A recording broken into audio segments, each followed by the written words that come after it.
So good evening, everyone. Dr. James Lani with Statistics Solutions, and I'm just so happy to be putting on this presentation and this webinar tonight.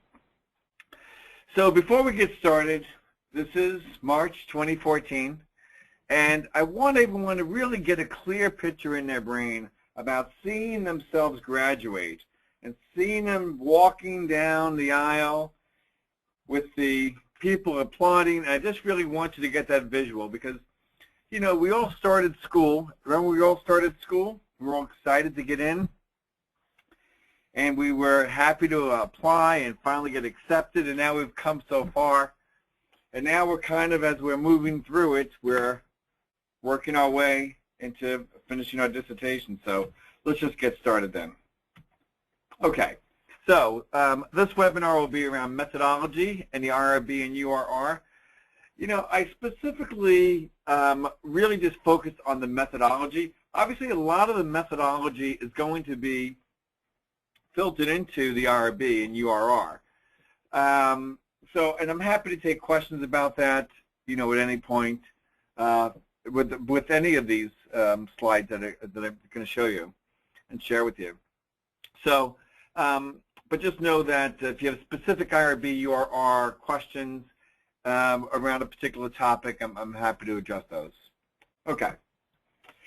So first we're going to start with the takeaway messages. You know, the methodology is really the research design. It's a blueprint, okay? And you got to have a few things in that blueprint. Okay. First of all, you have to have a method, which is in this design. What's the method?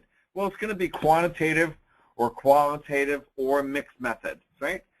It's going to be one of those approaches. Just quickly, I really recommend you just select the quant or the qual, but not the mix. You have to go through two different types of approaches. Why do you want to do this?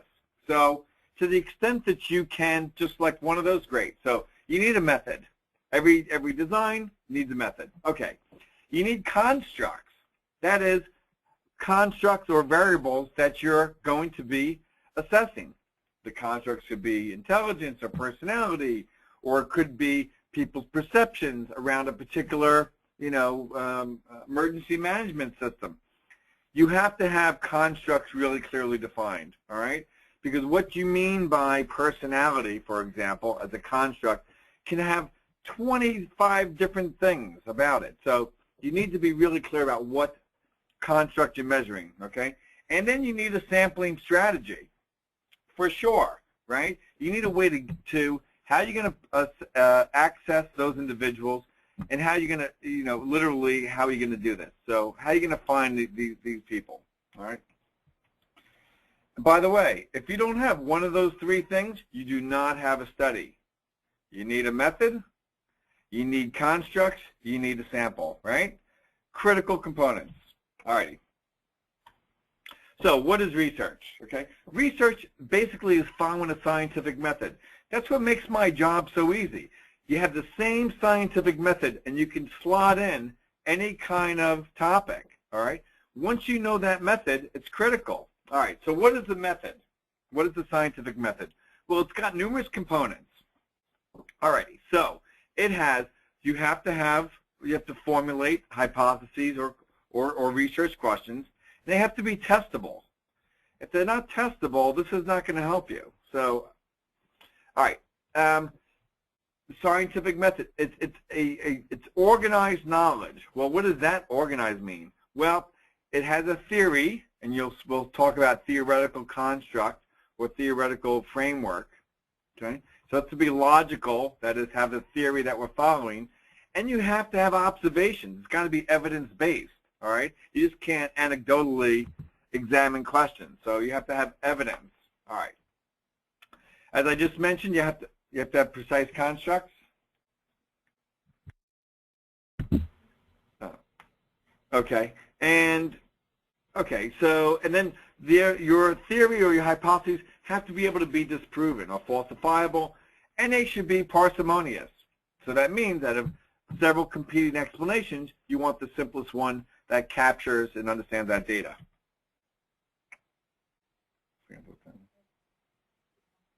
Okay. Okay, so One way I like to look at the methodology is to really think about it like a cookbook, all right? The important part of a cookbook is that people get to replicate that method, all right? So let's just drill into this a little bit here. So, cooking and researching. How do we do that? So, if you were going to make a stew, and I've been begging to make a stew for quite a while, if you're begging to make a stew, some of the ingredients you may need is beef and garlic. Well, how about in research? You need participants, you need questionnaires, or you need a semi-structured interview interview. So those, you have ingredients. Okay. Then you have to prepare. And okay, with a stew, you got to cube the beef, mince the garlic, julienne slice the carrots. All right. Here you have to prepare. You have to administer the questionnaire before and after. Okay. You have to give the semi-structured interview. Whatever it is, this is the preparation for cooking or the preparation to examine those questions with that data. In the cooking scenario, how do we do it? We're going to bake at 350, or you're going to broil, or whatever you're doing. Here, we have a data analysis plan. Whether that is quantitative or qualitative approach, okay, you need to talk about that plan with in your data analysis plan. All right. Both cases, you've got a stew, you got a study. All right. Other types of ingredients. Other types of ingredients. We'll start, and I'll just go around this wheel, okay? So, you need to restate the research questions and hypotheses in the methodology, okay? You should have an overview paragraph. Basically, what am I going to talk about in this chapter? You should have a research design. Okay? You should have participants, materials, or some kind of a survey instrument. You have to talk about how you're going to collect data, talk about how you're going to examine that data, select an appropriate sample size, and then discuss the limitations, and we'll talk about some of those limitations. Now, someone just asked a question what's the difference between a methodology and a method? So I think about this whole wheel as the methodology, from questions through limitations. That's a methodology chapter. A method is really like a research design, okay? It's an approach to things, like quantitative, qualitative, mixed, all right?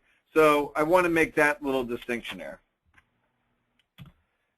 All righty, let's drill into, and in fact that goes right to when the person who just asked about, what's that person's name we asked about that? Okay.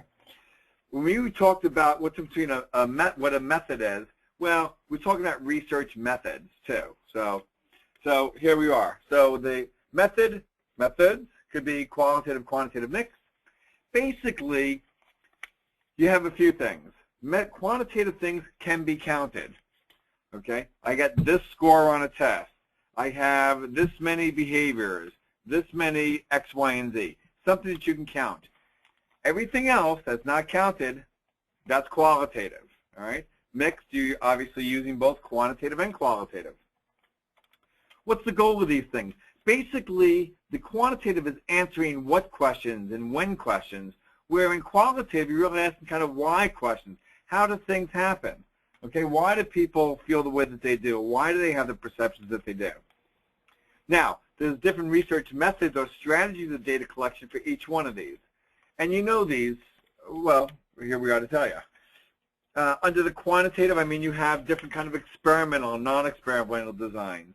Under the qualitative, interviews is most common, focus groups, getting narrative from individuals, all right?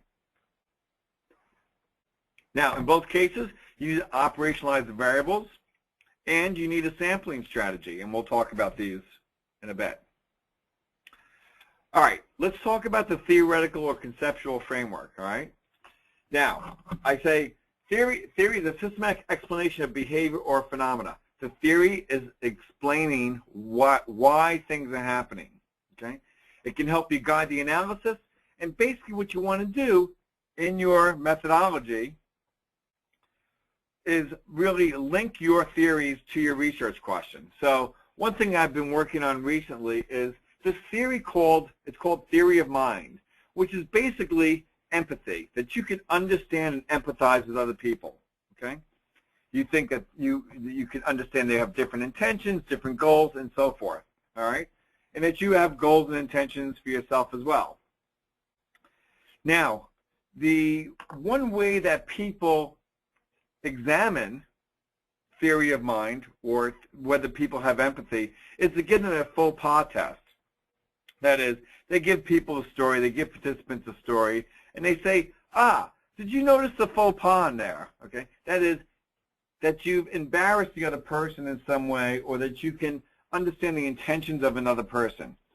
So understanding that the person in the story made a faux pas about someone else, okay, you're empathizing with that other person, or empathize with the fact that they made a boo-boo. The research question could be, does alcohol, in this particular literature review that we were working on, does alcohol abuse impact empathy, all right? So we're trying to, again, tie the theory, okay, a way of examining things, that is theory of mind, with a research question, all right? So you want to tie those two things together. The theoretical framework is the lens which you view things. Okay, population. Basically, the population of the people that you want to generalize to. You should be talking to, describing the characteristics of the population, why they're relevant, and distinguish the population from the sample. And how you distinguish the population from the sample is, in on the upper circle, we're talking about the whole population you want to generalize to. All right. Now, obviously, you cannot sample the entire population. Well, sometimes you can, but if you're talking about third grade teachers, are you talking about it in your city, in your county, in your state, in the country, around the globe? So it's difficult to really generalize to the whole world. So basically, we have a theoretical population that we want to generalize to, but the people that we have access to, that's the sampling frame, okay? So that's the key. They're going to ask you about the sample frame. Who do you have access to out of all third grade teachers in the world? Who do you have access to? That's the sampling frame. We now pull out the sampling frame, and you'll notice there's 5, 7, 5, 7. So you pull out that sample. Those are the people you have access to. Some people may be attritters. People drop out for various reasons. They do the pre-test. They don't do the post-test. And then you wind up with your final sample. So you have a population. You have the people you have access to, your sampling frame, and then you have your final sample. Now I'm going to move into instruments a little bit. Alrighty, so once you have a sample, that's good. So now we're kind of getting into, well, what are we going to administer to this sample? Well, do not, and I'm going to say it, as many times as I can, do not make up your own survey instrument. Do not make up your own survey instrument. You want to get through IRB in some, before 2025, okay, you should be using either secondary data, that's the most helpful because you don't have to collect it and there's no harm done to anybody. Or if the harm is done, it's been done previous to your getting your hands on it. So basically, secondary data, that's one thing. Then you want to find an existing instrument. Why? You want to use an existing instrument because that existing instrument has reliability and validity associated with it. Very popular, the MLQ, Multifactorial Leadership Questionnaire, has tons of research, and they say this has this validity, this has this reliability, and we're going to get into reliability and validity down the road in a few minutes, but just know that's what you want to have it approved, because if your instrument's not reliable and valid, that gets to the construct business that we talked about earlier, and without a construct, you don't have a study. So you have to have good measures, and good measures are secondary data. Good measures come from existing instruments, and the third worst case, or I wouldn't say the worst case, the third case would be adapting an existing instrument. So I pulled the first 3 questions off the Rosenberg self-esteem scale. So, for example, if I wanted to, the Rosenberg has got, I don't know, 10 or 15 items that assesses your self-esteem, your perceptions of your self-esteem. But what if you wanted to assess the perceptions of what you think someone else's self-esteem was?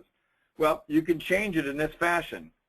So the best way to make these adapting of the instruments is to use kind of I'll call it a change matrix, which is basically the old question, survey question 1 was, I feel that I have a good number of qualities. Then tell the reader, that is the committee in IRB, tell them, well, I'm changing it from I have to she has. And now the new question is, I feel that she has a good number of qualities. Or more accurately, I should have said, I feel that she believes she has a good number of qualities. So, in any way, the point is that when you adapt an instrument, you want to show the old question, show the new question, and show the change item. Alrighty. So now I have a few questions about instruments. I'm going to see if I can get to some of these. Okay, when using such an existing instrument in a different context, is it still a valid and reliable study? So yeah, I mean, you want to cite whether it's really reliable and valid in this new context? We don't know, okay? What we do know for sure is that it does have existing reliability and validity, and that's what they want in your instrument section and your methodology. Okay, that's what we know for sure. Okay, there's an instrument that I want to use, but the PI, the principal investigator of the study, said that it was done many years ago. How aggressively should I be in trying to get it?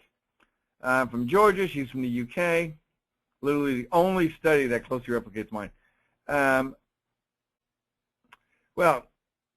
I'm not quite sure what the problem is here. So the PI of the study said it was used many years ago. That's fine. I mean, is there a reason to think that it's gotten less valid or reliable over time? I mean, I would use the Rosenberg has been around, and we'll talk about validity. I mean, the Rosenberg was from the 1960s. That's still a very, very popular instrument. So I'm not sure that the age of it really decreases the reliability and validity. So, I mean, I guess if the theory is totally out of vogue, then I guess that would be something that they're not studying anymore. But even that, the fact that things haven't been studied recently, I wouldn't say is not a good reason not to use an existing instrument. Okay, so someone else, there's a scale that says 8 statements. Can I just take 5? Is that okay? Well, you should be, good question. The 8 statements, so can you have a shortened version of it? Well, I guess my question to you is, listen, why even monkey around with it? If it has 8 items, and why use 5? Use the 8 items. Now, if it's the MMPI and it's got 450 items, and you want to shorten it because your population has a shorter attention span, okay, So, I mean, listen, think for yourselves. If it's 8 questions, use the 8 questions. Don't throw rocks in your dissertation, your IRB road, right? Use the 8 darn questions. All right, as long as there's a dissertation that is using an instrument, is that somewhat a guarantee to use it? As long as so basically, if another dissertation has used it, is that a guarantee? Yeah, to the extent that they've identified reliability and validity in their method section, or in their findings that they've identified that that instrument is reliable and valid. At the end, and we'll get to reliability and validity. At the end of the day, you need a reliable, valid instrument. And we're going to talk again. We'll talk about that. So, but I mean, being very specific about it's got face validity, it's got concurrent validity, it's got a reliability using the Cronbach alpha. Specifically, it needs to have certain things. The face validity well, we'll get there when we get there. All right. So what's the best approach to justify a sample size? I'm going to get to that later. Okay, what about exploratory factor analysis? So that's really for convergent and divergent validity, and we'll get there. Okay, I'm going to keep going. So, very good questions.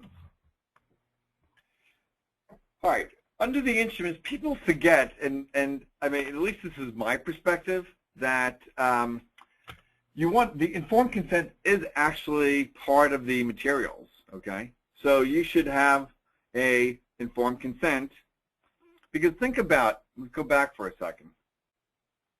The methodology is basically that cookbook. There's lots of parts of that cookbook, and with that whole circle of things, people have to replicate that stew, right? So to replicate that stew, you have to give them every single piece of it. Don't just tell them, you know, in the procedure section that you have an informed consent. Make that an instrument. I have survey A or semi-structured interview B and consent form C, and then show them consent form. So in the informed consent, you know, state the purpose of the project, the procedure, how long it's going to take them, if there's risks involved, have them sign it, or if it's electronic, just tell them, hey, by filling this thing out, you're agreeing to the survey. Terrific. Informed consent is a piece of material for me. All righty. Let's talk about constructs versus variables. Okay. The main distinction here is that constructs are really theoretical in nature. Okay. If I say the social environment influences personality, that's just really kind of theoretical. I haven't really defined what a social environment is, and I haven't really defined what personality is. It's theoretical. So those are constructs. Now, I can say empirically, that is, I'm able to measure them, okay, that my variable for social environment is birth order. If I'm the first, second, or third kid, and I grew up in that social environment, that's how I'm defining empirically. That is, I get to ask, you know, you're the first, second, third, fourth, ninth born, okay? So that's empirically how we're assessing that construct of social environment. Ditto for personality. The empirical or the measured thing is, I could ask, well, what's your score on an introversion-extroversion scale, all right? Or how many people have you said hello to in the past month, all right? Some way of assessing that. So we're, in this particular case, we're really looking to nail down quantitatively what we mean by these constructs of environment and personality. All right, let's drill in a little bit further with this construct variable business. All right, constructs are these invisible things like personality we just talked about. Variables, ways we're assessing those invisible things. Both of them need to be really precise. What happens if you don't have them really precise? Go back to that very first slide. If you do not have precise constructs and variables, someone in IRB is going to scratch their head, and every time they scratch their head, it's going to cost you 2 weeks of your life. Because they're going to say, I don't really understand what they're measuring. Well, how are they measuring personality? How are they measuring emergency management? What do they mean by this? You have to tell them specifically. Don't leave questions in their mind. All right. And then just give some examples. Intelligence is a construct. Okay, so you got this. All right, I'm going to go on. Variables. Let's talk about variables. So variables are operationalizing those constructs. Okay, that is making them something that's no longer invisible, something I'm saying, personality is this score. Social environment is birth order. You know, bad behavior is number of disciplinary referrals or number of times expelled from school. All of those things have to be nailed down very specifically. And make a distinction between the IVs and the DVs. Clearly in your paper. I know some people constantly get messed up with this. They can't distinguish between independent and dependent variable. The quickest way to say it is that the dependent variable often depends upon the participants, all right, where the independent variable is kind of independent of them, like if you selected their gender or age group or ethnicity, okay? So in my example here, in my research question, I said, you know, hey, does empathy differ by group? Those people that abuse alcohol versus those who do not, right? So in my example, the empathy scores are from the participants. The empathy is dependent upon my participant. Group is my independent variable, right? I got to select, oh, they're in the alcohol group, alcohol abuse group. I get to define what that is. And it's down below here, right after this. So empathy, I'm going to measure empathy by my faux pas task.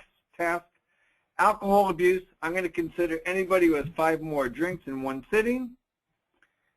You're in the alcohol abuse group. Anybody who has 4 or less, you're not in the alcohol group, all right? You're not abusing alcohol. But I could have defined that in lots of different ways, right? I could have said it was 0 drinks versus 1 or more drink. I could have said it was 10 drinks versus 1 or more drink. I could have said it was 20 drinks in a week. So you have to be really clear, because what you know in your brain is, oh, I want to look at empathy and alcohol abuse, but it can mean 1,000 things to 1,000 people. And trust me, when it comes back from your committee in IRB, it's just going to cost you time and money, and you're going to need to call a person like me to say, hey, you need to nail down the IVs and the DVs, all right? You have to nail them down. All right, I'm going to carry on. Now, we're getting to reliability and validity. So, basically, think about it as a target, all right? And the target is the construct that we're after. Well, it's the measure, actually, all right? So, measures, let me say that again. So, the bullseye is really the variable that's assessing the construct. So, in my one example, we're talking about personality, okay, is my construct. My variable is introversion, extroversion, all right? And now I want to see, does my introversion, extroversion scale really, is it a reliable and valid measure? Well, so the left-hand bullseye is a valid but not reliable. So that is, it's hitting the target but not consistently, right? So it doesn't consistently hit that bullseye, but it's on the target. So it is a valid assessment. All right, but it's not reliable, okay? Not consistent. The middle bullseye is reliable but not valid. It consistently hits that same spot on that bullseye, but it doesn't hit the mark. Right? The rightmost bullseye is both reliable and valid. So each one of those, imagine each one of those dots being a survey a survey item in the introversion-extroversion scale, right? And they could ask questions of how many times you say hello to people, how many times you smile to people, how long was the conversation, you know, whatever. So you want questions and items that are consistently responded to, consistently answered. What I mean by that is, if you're an introvert, you should answer all of those introversion questions in a introverted, not an introverted way, in a way that's consistent with what an introvert would endorse. Okay? And valid is that, if other people, we can really distinguish between people who are high in introversion, high in extroversion, that those items, those survey items that come up with a total introversion, extroversion score is actually measuring introversion and extroversion.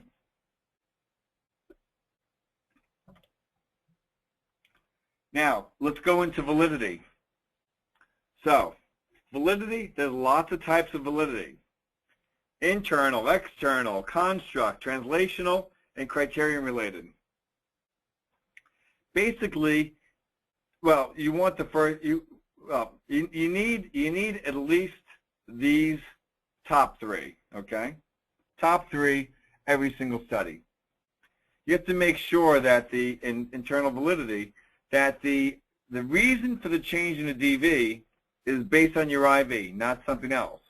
So if it's birth order, so if there's other things going on, so in my one example, you know, birth order, okay, which is my social environment, okay, influences personality, All right. All right.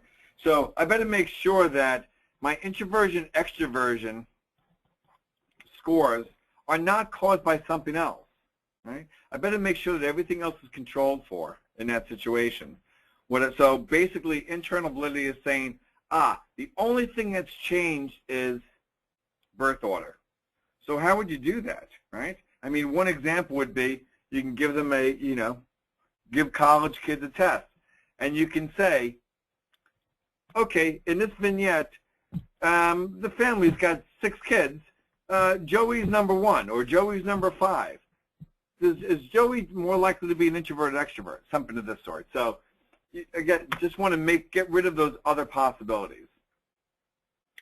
All right, external validity. That is the extent to which you can now generalize your findings to the outside world, to the population that you're trying to generalize to. For example, as we said, well, we'll get to sample size, but, can you take that sample as you've just assessed and examined and now generalize to all third-grade teachers? To the extent that you do that, you have external validity. Construct validity, the scale is measuring what you think it's measuring. That is, in this particular case, introversion, extroversion, to what extent is that hitting that mark? When I think about translational validity or face or content validity, I kind of think about it in terms of like qualitative stuff, frankly. So, you have a survey item that says, oh, what are their perceptions about growing up as a, 5th child, all right? And, experts in whatever, Adlerian therapy or whoever else is studying family systems or family therapists are saying, okay, that question seems to kind of capture, ask that question well about perceptions of growing up in that family. So you could look at, when you're looking to, well, and I'll say this, I mean, a lot of times with qualitative, you do have to create your own semi-structured interview. Try to find another one, but if you have to make your own, look to get face validity or content validity. All right. Then there's criterion validity. All right. So, and there's different types: convergent. There should be another one up there, though. Well, yeah, we missed one. So there's convergent, concurrent. The other one is divergent. So basically, that convergent and divergent. And somebody asked about an exploratory factor analysis earlier. So essentially, without getting too technical, if you have a whole bunch of items, okay, let's just say that there's 20 items on a scale, and you assume that 10 of them talk about performance IQ, and other ones talk about verbal IQ. Okay, so you would expect that those 20 items, 10 line up. That is, I'll say load on each other, but I want to try to use better words. Basically, that 10 of the items are going to go with performance IQ, and 10 of them are going to go with verbal IQ. So convergent validity is saying that that those items do go together, that we think go together with performance, and those items that we think go together with verbal go with verbal. There's discriminant validity, which is basically that there are 2 separate measures and they're not highly correlated with each other. And then you have concurrent and predictive. There's a question about external. Okay. Let me see here. So, okay. So, isn't external validity tough to say, because when the isn't external validity tough to say? So when the population changes, okay. So when yeah, I mean, when you're talking about external validity and the scale changing, so let me get the question now. So when the population changes, when the location survey changes, the results might change. The results, yeah, might change for sure. If the results, if you thought that the results were going to be exactly the same, you wouldn't have to do the study. So, yeah, they may well change. Okay. I'm going to talk about reliability. So there's basically 4 types of reliability. The basic one is the Cronbach alpha. The Rosenberg self-esteem scale's got 10 items. All of those items, all of those items measure self-esteem, and they have a high correlation. Consistency or Cronbach alpha among them, which is kind of a correlation among those items. And then there's 3 other types: inter-rater, test, retest, and split half. Inter-rater is going to be used mostly if you're looking for, inter-rater agreement. So, and I use that typically when people are assessing kind of qualitative work, and they're looking to see if there's consistency around themes or what their inter-rater reliability is around themes. But just to give you a heads up, to keep an eye open when you're looking at other studies, to be able to think about those kinds of reliability that you should be citing in your study as well. Okay, sorry to bore people if I'm boring about units of analysis. Got to talk about it. People mess it up, and it's important that you know about the units of analysis, particularly, well, for sure, in quantitative analysis. Why? Because the level of measurement is directly related to the data analysis plan and the statistics that you can apply to things. You cannot do a correlation with 2 dichotomous level variables, all right? So let's just talk about these 3 kind of broad sets of analyses. First, and I'll use age as part of the example throughout, but the first main one is nominal level, and it's Latin for name, so we're just kind of naming things. Old, young, male, female, Republican, Democrat, independent, green, whatever, all right? Now, you're assigning a name, but you're assigning a number to that group. And it doesn't matter. In my example, I had old was 65 and above, middle and young. You can assign old to 1 and young to 3. You could have assigned old 1, middle 3 and young 2. It doesn't matter. It's just purely a naming number situation. There's no rhyme or reason per se for most of these categorical groups, okay, or category level or nominal level. It's just, if you had Republicans, Democrat, Green, you could assign 1, 2, 3. There's no rhyme or reason for that. It's an arbitrary choice. Now, ordinal level is ranked ordered data, okay, and it's Latin for, showing order. So, GPA, goes from A to F, all right. Now, that's it. Obviously, GPA is in order, right? An A is a better grade than a B, an A and a B are better grades than C, and so forth. Or you can have age groups. So here, I've listed some of the age groups, and the group number is an ordered number. Now, the trick part of this is that the intervals, or the number of ages in this in each one of these groups do not have to be equal. They just have to be ordered. So the first one has, 15 ages. The next group has only got 9 ages in it. The third group has got, whatever that is, 25 and 29 ages in it. And then the next one has however many. So you don't have to have equal spacing per se in the groups, but it has to be ordered. Okay, ordinal level. The final kind of group, and I'm lumping these together, is interval level or ratio level, or it's called scale level or continuous level, and basically it's Latin for space, but what we mean is equal space, like in age, your actual age, right? Be it in months or in years, okay? We can, someone age of 4 is literally twice as old as someone that's 2, all right? All right. It's not true in the ordinal, right?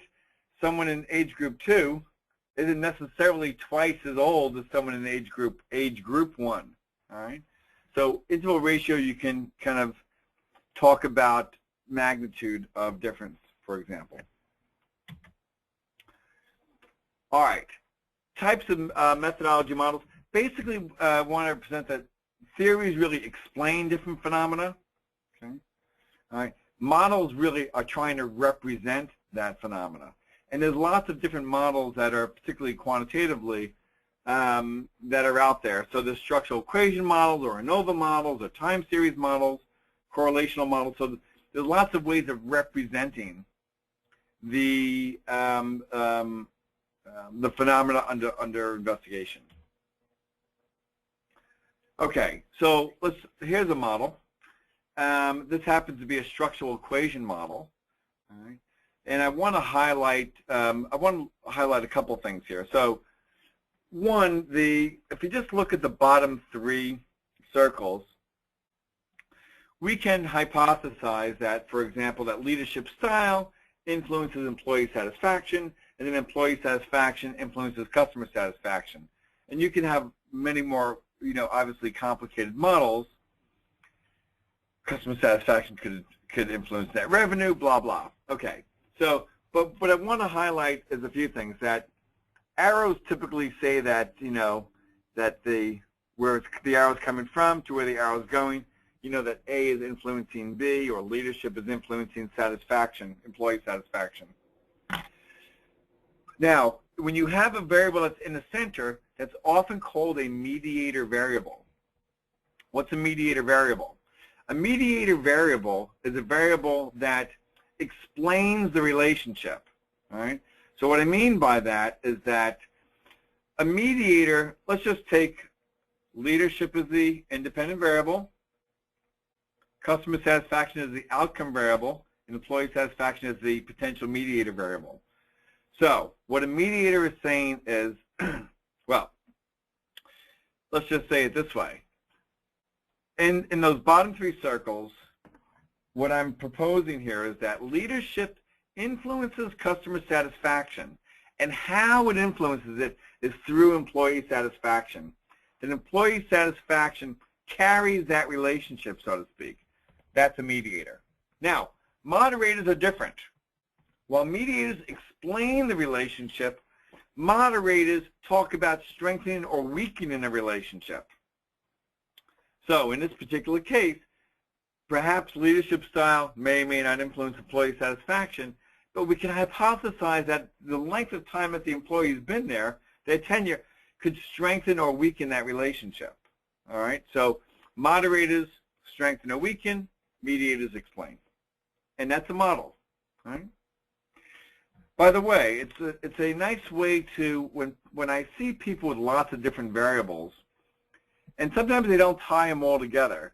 And one way to tie them together is to kind of think about mediators and moderators. All right, so oftentimes, or linking these things together. So I've seen studies where, hey, leadership influences satisfaction, hypothesis one. Employee satisfaction influences customer satisfaction, right, hypothesis two. But they don't put them all together. Well, they don't think about other potential mediators. That can make your study interesting, all right? So interesting, and you want to keep people's interest while you're doing these things. I mean, if you bore them to death, they're going to say, that's been done. Sorry, you don't need to do this. Do something else. So try to find it interesting and make it important. Find something that's important in it. Show the importance of it. Okay, data collection. So basically, data collection is just describing the procedures, okay, used to administer an interview or a survey to participants. All right. Remember, you should be as detailed as possible. You have to tell, just like in that cookbook, how to prepare everything, right? I'm going to bake it at this amount. I'm going to survey people for 20 minutes. Whatever it is, you need to tell them. So they need to be able to replicate what you have. Very important. Specifically for qualitative, okay?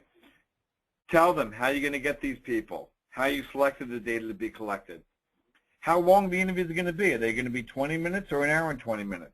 By the way, you should keep these things as brief as possible.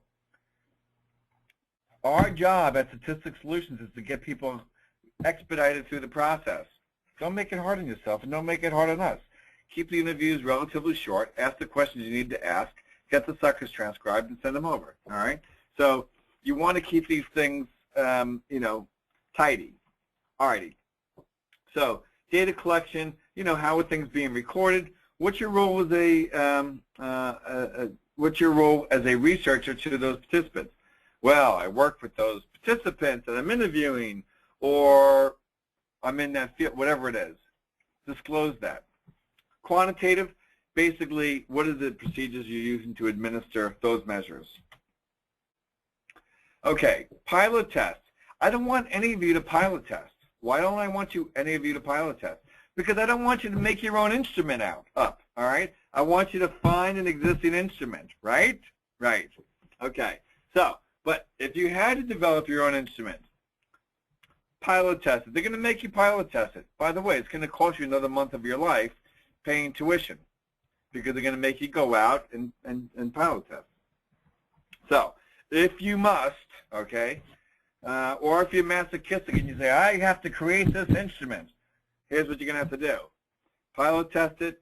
You can detect potential problems before they occur. You can get feedback on this thing. You can make sure people actually understand the questions, particularly if you amended it. You can assess the typical kind of responses. And basically, in that bottom one of, can you access the data? If you're using a SurveyMonkey or Qualtrics or one of these things, we just make sure you have the right question type, So, all right. So, next, data analysis plan. Critical. This is, how are we going to analyze that data? Be it the qualitative data or the quantitative data. What are we going to do? So, quantitative data. The data plans basically consist of three things. There's lots of threes that go on in the world, right? So, and this is one of those threes. And we're happy to help with, Statistics Solutions. We're happy to help with these data plans because it's where people get stuck. So, yeah, just like the 3 bears, 3 pigs, this thing has, data plan's got 3 aspects of it too. So these 3 aspects are, what are the analyses, what are the assumptions, and then justify those analyses, all right? So those are the components of a good quantitative data plan. You talk about the analyses, but you don't know what the assumptions are, or you can't justify it. So let us help with that. Okay, the next one should really be qualitative. Just a typo on my part, apologies. So describe the data, how it's going to be analyzed. So if it's phenomenological, we're going to talk about, well, we're just going to get the themes, all right? We're going to pull out the themes, and we're going to pull out excerpts that represent those themes. Or grounded theory, we're going to do open axial selective coding. Tell the people in that cookbook, tell the readers, your committee and your chair and your IRB are going to want to know, what's your theory? Okay, how are you going to examine that data? Okay, now someone asked earlier about sample size. Sample size. Different for the qualitative and quantitative. I'll take the qualitative first. Each one of these things, and Creswell's talked about it, and Yin's talked about it. So for each one of these different types of approaches, there's going to be a different sample size requirement. So just look up to see what other studies have done that are using phenomenological case. Cite that, okay? That will probably fly. Quantitative is slightly trickier because it takes into account several things. It takes into account the level, the language in your research question, okay? All right, A is going to correlate with B, or A is going to predict B, or we're going to find differences there between, time 1 and time 2. So that kind of language is important. And level of measurement is important, okay, that we talked about. Between both of those, that's going to help you determine what the analyses are, okay? Statistical verbiage in the research question, level of measurement, that's going to equal the data analysis plan. The data plan, that's going to get you to conduct a power analysis or a sample size justification. Got it? All right. All right, and there's a question here. Okay, so what's a decent size for a convenient sample?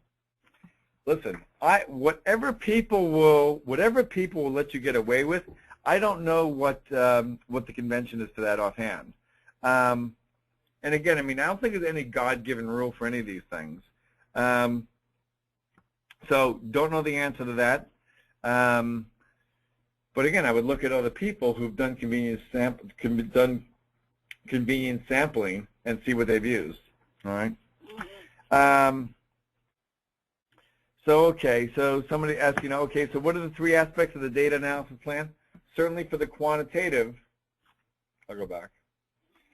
For the quantitative, that is the top one, you need to have the, you need to tell what the appropriate analysis is, what the assumptions of that appropriate analysis is, and justify why that's the appropriate analysis. Okay.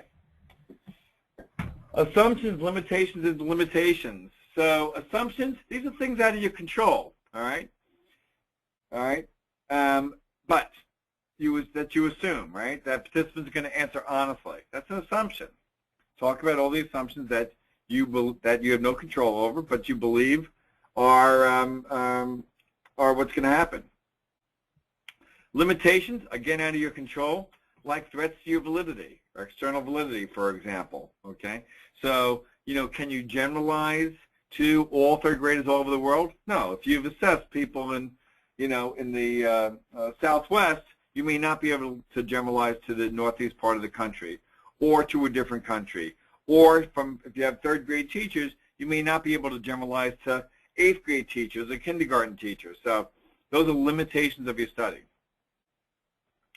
The limitations are within your control. This is just a way of narrowing down the scope of your study. Here's a specific way I'm measuring personality or whatever it is, okay? So, all right, so those are the limitations. Ethical considerations, you need to have informed consent forms, right? So, describe the informed consent procedures, right? Tell the people in that consent form, it's going to be anonymous or confidential. Understand the difference between those two, right? Confidential, you actually could identify that participant, all right? And you're choosing to keep that name or those scores or that health status confidential, right? Anonymous is you cannot tie any of those results or findings to a person, all right? Okay, so, and then describe considerations for children or vulnerable participants, okay, elderly, people in prison. These are all vulnerable participants that that have to be considered uniquely.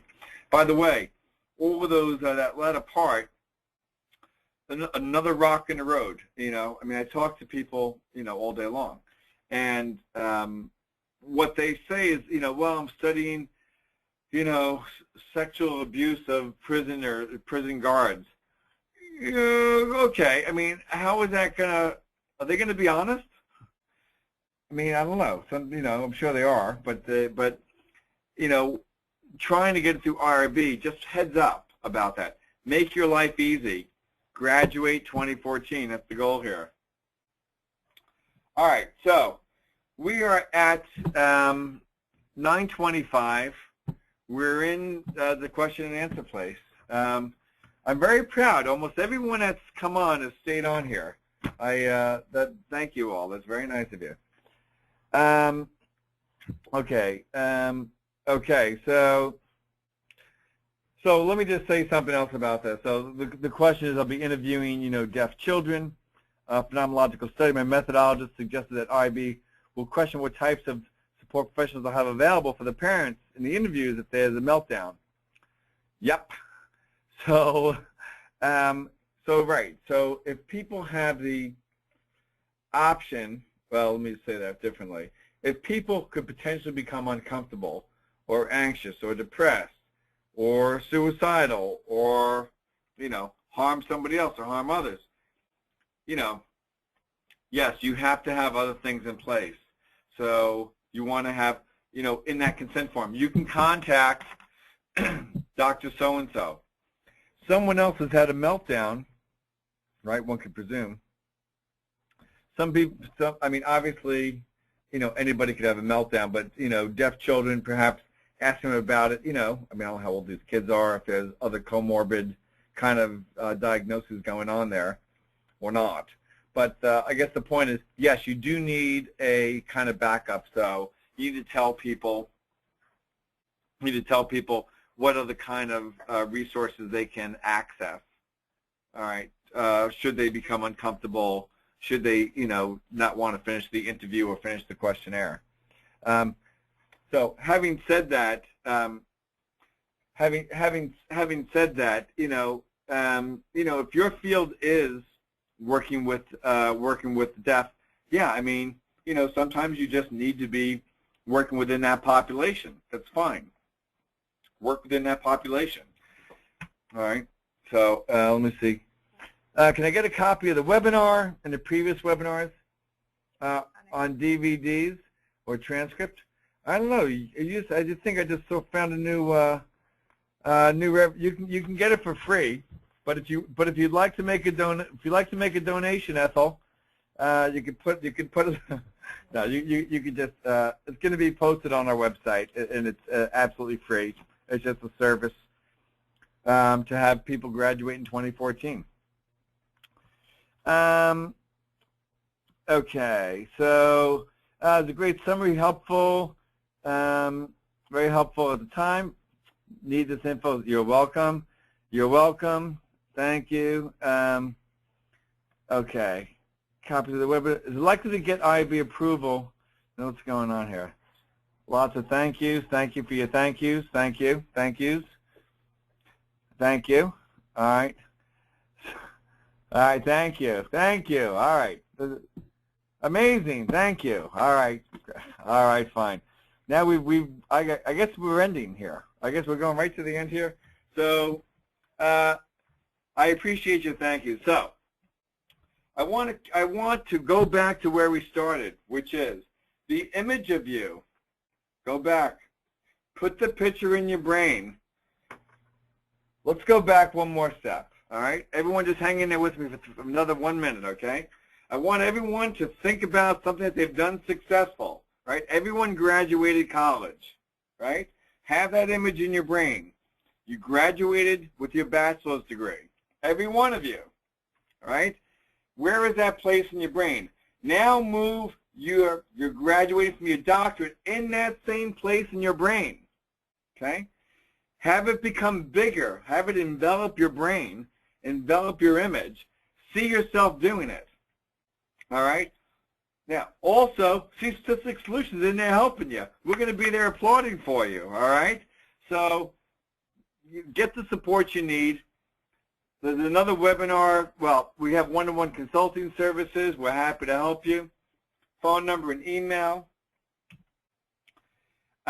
We truly appreciate your questions. We truly appreciate your attention. I mean, literally, everyone that came on stayed on the entire hour, so I'm just really gratified by that. So, thank you for that.